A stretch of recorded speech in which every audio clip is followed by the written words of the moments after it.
So what I have next is I have an article, Breitbart. It's a 9 signs Joe Biden is a third world leader. I actually think this one's hilarious. When I read it, I was very surprised. Actually, the comparisons here. I wasn't thinking about it in this way, in the way in which Joel Pollack, the writer, is thinking about it. But once he brings it up, then I draw comparisons between Nazi Germany and then other authoritarian regimes, whether it was Mussolini in Italy or it was Joseph Stalin in Russia or even Genghis Khan. I mean, there's a lot of them. Mao over in China. So first off is the idea of ruling by executive order. Once again, that is much more authoritarian in nature. It is something that eliminates the representation of the people themselves. It's a undemocratic or a non-republic principle to go ahead with executive orders. To begin with, the legislative branch never should have delegated the power of making law under an executive order.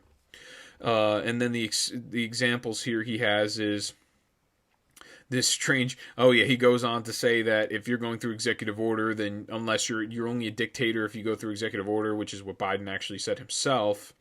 And House Speaker Nancy Pelosi has supported him on his venture pretty much to these transformative executive actions. And I just saw a video today him saying, "Oh well, I'm not making new laws. All I'm doing is repealing bad ones," talking about Trump or what have you. That's actually not true. There's certain things that he got rid of that Trump mandated himself through executive order, but most of the things are new executive orders. A lot of them having to do with climate. So putting a predecessor on trial. So this is something that you've seen in a lot of authoritarian regimes. When someone steps up into power, what they'll do is they'll put their predecessor on trial, or they'll put their political opposition on trial. And this was done in what is it, Maduro. I believe Maduro currently is trying to do it in Venezuela against, I don't remember the name of the guy that was running against him. He's trying to put him on trial. He's trying to persecute him pretty much, or get him killed because he even challenges his power and authority. So what we're seeing now is we're seeing Donald Trump is being put on a impeachment trial that's a sham, that's a hoax impeachment trial that nothing will materialize from. But we'll see what ends up happening after this. I have a very good feeling that they're going to try to indict him in court for some sort of criminal charges, I'm sure, just to teach him a lesson and as a retribution, punitive damages towards the American people. Let them know, hey, if you go against the establishment, this is what happens to you. They just want to make an example of him. So next, number 3 is censorship of opposition. And this is something that's been done through the political wing or the arm of the Democrat Party, which now the enforcement wing has become, and no pun intended, the bird, the Tweety bird has now become the enforcement wing of language on their platform as well as Facebook. So there's been a censorship coming, and it has been in congruence or to benefit the Biden administration, and only censorship of the opposition. And then they'll say, oh, well, they went against our community guidelines, but then there's people that are on the left that also go against the community guidelines consistently, but they're not taken off or deplatformed. So number 4 is attacking the private sector. So, and this is actually something that's been done through, this was done as well in Venezuela. I don't remember the name of the regime. I'm trying to think exactly what his name was. Was it Che Guevara or no? It was the other one. I can't remember his name now. Chavez essentially took over the oil industry, which was very illustrious. It was a highly successful industry, and he took it over through government rule, and then literally drained all of the profits out of it. And now it's useless, and it was their main. I think 90% of the economy relied on oil over in Venezuela, and now that's not happening. And they draw the comparison to the Keystone Pipeline. And that's what happens with socialism. Socialism is government comes in, and this is a very important lesson here. They come in, they say, oh, okay, so this apple costs $2. People can't afford that, so we're going to subsidize it. We're going to come out with our own apple. We're going to take taxpayer dollars to pay for this apple to be on the market for $1. So then they end up putting the competition at $2. They put them out of business, and then they buy up their business. And then they continue to do that. They branch out more and more where the government owns businesses. They branch out more and more into the market, and they undercut everybody because they have the power by subsidizing it through taxpayer dollars to undercut everyone's industry, every single business, to provide what they think is more effective pricing And this is something that was also done. This is done in our government right now with a lot of the Section 8 housing and things of that nature, where they lower the price at the expense of everybody else. It's pretty much a social system, a social program at the price of everybody else, where it makes it unaffordable for the regular person to live in an actual house because they're paying for everybody else to live on Section 8 housing and government funded housing. So what happens is they just keep buying up more and more business industry until the money actually runs out, and the money that they had to subsidize the business and make it cheap for everyone now runs out, and they no longer have any money to make things cheap, and all the commodities skyrocket in price, and it ends in a complete horrific nightmare and a collapse of a government and a collapse for the middle class people that live there that end up starving. So then next what we have is exploiting identity politics. And that's something that was also, and just to draw the comparison, identity politics, who's the person that you think of, in my opinion, would be either be Mao or the current Chinese regime, which they're doing with religion right now. They're persecuting religious people in China, or it would be Hitler, who use identity politics to hate on the Jews or hate on minority groups. And they use the idea of the white race or the blonde blue hair. They called it the Aryan nation, the Aryan brotherhood, or what have you. Use the Aryan base as an identity politics to get them on his side, and then take over the entire country.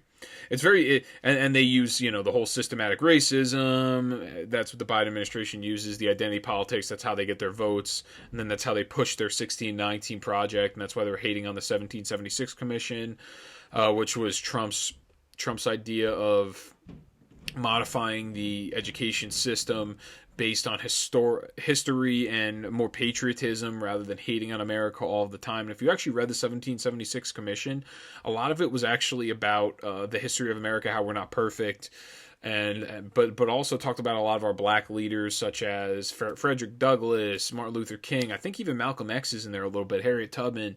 So there's a lot of that going on in the 1776 project, or commission, but they didn't want to actually talk about that. They just said it's all false. That's what Biden said the other day. It's false, and that's it. And he didn't go into any type of detail because obviously he didn't even skim over it or read it. He just said that because that's what his handlers tell him to say.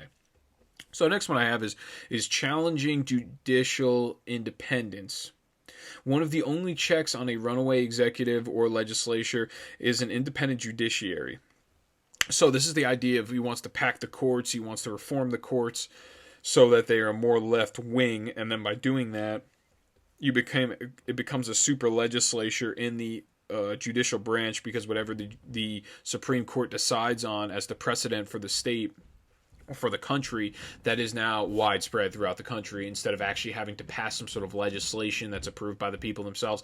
It's a much easier way to pass legislation through the judicial branch, rather than actually get the votes and do the work and have the constituency actually agree with whatever the policy is that's proposed.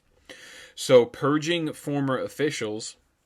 Biden is removing pretty much everyone from office that was a predecessor during the last administration, which is really up to him. He can do that. I don't think that's that big of a deal. I think it's more of a big deal that they're politically going after these people and trying to get them imprisoned, trying to get people debarred, their bar association, their bar certification taken away. They can't be lawyers, or get their degrees from Harvard taken away. That to me is a bigger deal than anything, because then now they're unemployable. They're on a list and they can't be employed because they were a part of the past administration.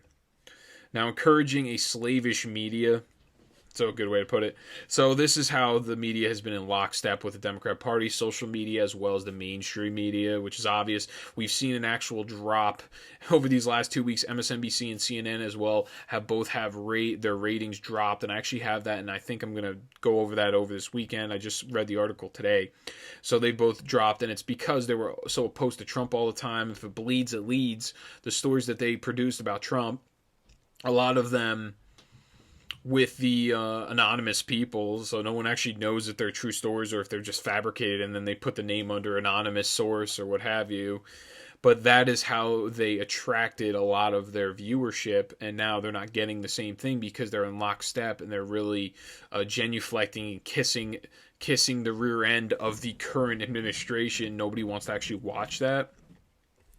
And that's very, the media is almost like the fourth branch of the government. They really do, they're supposed to protect us and safeguard the nation by telling us facts and telling us what's going on and not really giving us their perception of it, not giving us an opinion. They're supposed to just report news and report facts. That's the point of them being called the news. But now what we see is we just see a partisan lens all of the time, and it's people, and it's okay that there's the Sean Hannity, there's the Tucker Carlson. These are people that admittedly say that they are partisan, but then you have CNN and you have MSNBC that do not. I mean, MSNBC does much more, but you have CNN that does not say they're partisan. They make it like they're a legitimate news source. And the very last one is military in the streets. And this is something that I've mentioned many times when people are saying, "Oh, Trump's challenging the election results." Yeah, okay, so he's doing that, and they say, "Oh, he's a tyrant because of this and that." Tyrants do not go through the court system. Tyrants, what they do is they mobilize the military and they hold it down, and then they persecute and they imprison their political adversary. That's usually what's done. And that's something that's actually being done currently in, I think, Burma, and that's something that I'll have at the very end of this paper. I mean, of this video. Is Burma, apparently there's been a military mobilization of the current leader, saying that they didn't lose the election but they really lost the election or something. And it's just funny that, and then Biden says, we're gonna go, we might take action on them, so we might be seeing another war imposed. And I think that's somewhere in Asia, Burma. And there's a bunch of pictures of them out now that have become viral. It's pictures of like the Obama administration with all the Burma officials and that particular, I guess they're called the president or the prime minister there, but whatever. So usually, like I said, authoritarian leaders, what they do is they mobilize the military, and their military is there all the time supporting them as a enforcement arm, because the government kind of has almost a monopoly on force in certain aspects. But the people of this country actually are somewhat armed, whereas in other countries they legitimately have a monopoly on force. So that'll conclude that one.